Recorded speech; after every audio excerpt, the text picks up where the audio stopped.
You are our representative in Syria. You've been there for 2.5 years, and you just spent some time in Eastern Ghouta. What did you see when you walked through the streets of Eastern Ghouta? It's at the verge of a major disaster, because you walk in that town and you feel, you see destruction, you see displacements, death, you see their bodies still in destroyed buildings. The smell is very strong in those areas.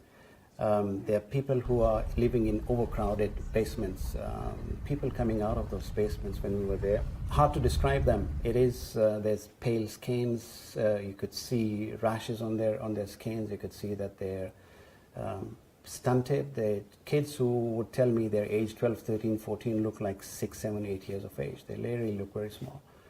And then the trauma that they go through is shelling, constant shelling, living in fear, not knowing what's going to happen. They share meal amongst themselves. There's not enough food to go around. There are not enough medicines. So it's a town which is at the verge of disaster. They desperately need food. They desperately need medical assistance, medical supplies. But what they most desperately need is an end to the shelling, the bombing, and they need safety. They are scared. They told me that they fear these bombings, which happens to them constantly. They fear hunger. They've seen the kids suffering, but they fear the most what is yet to come. So there are many people who told you that they would actually like to leave, but they needed 3 things in order to feel that they could. What were those 3 things? Yeah, they told me that we're running for our life from here, and the last thing we want to find is death on the other side. So they want to leave the place safely, one, arrive in areas where they're going to be placed, stay safe, and lastly, they would like to return home safely. And when the situation improves, that they want. But right now, they are facing a situation which is an aggressive military action which is taking place right now. There are armed groups inside who are resisting and fighting. There are groups that they're fighting amongst themselves, and there's pressure from outside, from the military. So the civilians who are caught in this situation, they have nowhere to go. There is a very crowded space. 1/3 of East Ghouta is now under government's control.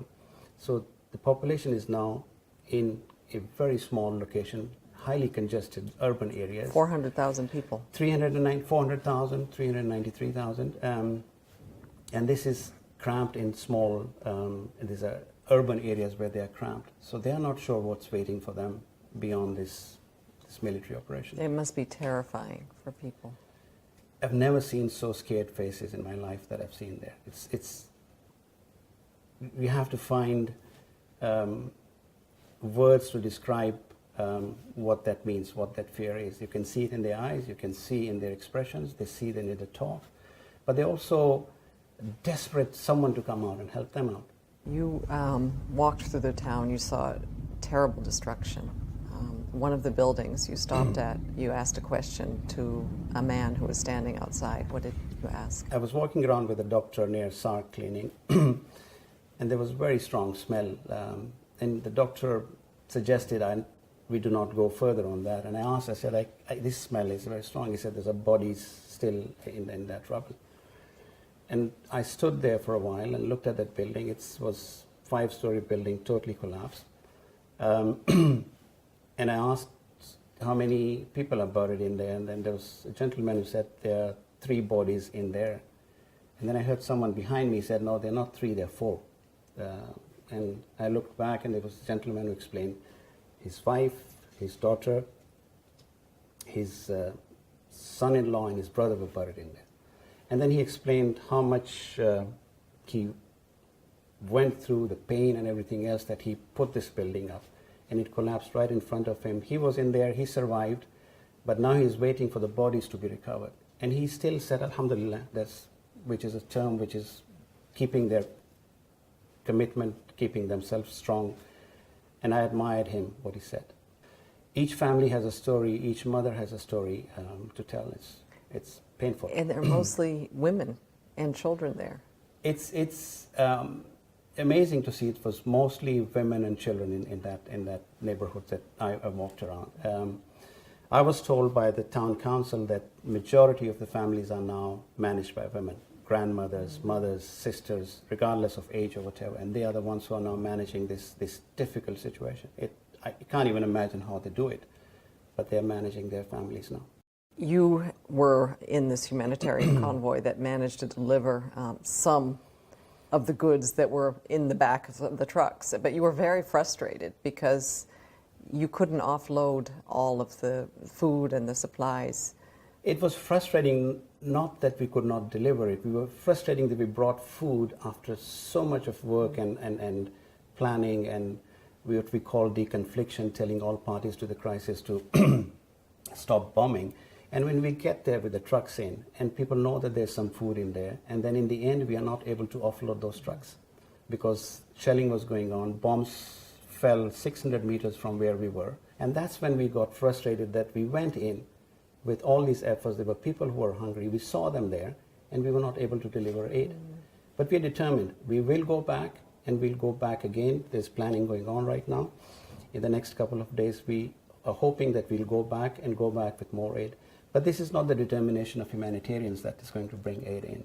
We want their bombing, shelling to stop. Whoever is part of this groups inside Ghouta, they need to give us that security assurances that we can come in. And those who are outside need to give us that guarantee that there'll be peace during that period when we go in and bring assistance in. But we're determined to go back. Half the country has been displaced, either internally or externally. It was 22 million before the crisis. We have 5.5 million refugees outside. We have 6.3 million IDPs inside. This is half the population of that country displaced. And from the remaining, a large majority are now below poverty, and they do not have the means to take care of themselves as well. And this is one of the pervasive issues in the country, and that is people have just sunken in to extreme poverty. It's very difficult to, they've lost their jobs, they've lost their homes. How do they cope? And I think this is the Syrian culture that is pulling them, the communities, the network is pulling them together. They're sharing whatever little that they have. They're looking after each other. It's part of their culture that they have. They've gone through in their history, gone through difficult times, and they feel this is yet another difficult moment in their time. That's what's getting them going. Are you hopeful that soon we'll see a different Syria? I cannot commit the crime of saying I'm not hopeful. I have no right to say I'm not hopeful. If Syrians are hopeful, I'm hopeful. Sajjad, thank you very much.